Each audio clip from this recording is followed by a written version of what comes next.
Jeg skal vise dere hvordan YouTube røyner at få videoen til åkken kristne nyer, så det ikke blir sant.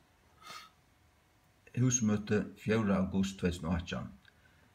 Her visast 2 views. Jeg vil si at det den siste måneden, at det tale som blir vist her ute negg lagre enn det tale som verlegan Her stender 2.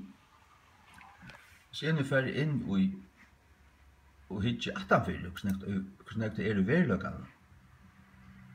Hikk. Så må jeg fer her, og skal trysta her. Så sørst du her. Husmøte 4. august.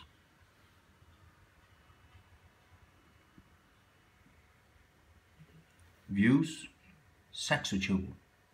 Her stender 55, ut her stender 48.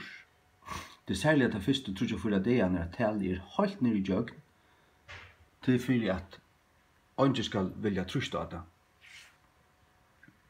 Andre skal kunne trusta av det, for at video ikke skal suttjast, til tar imot okken kristne.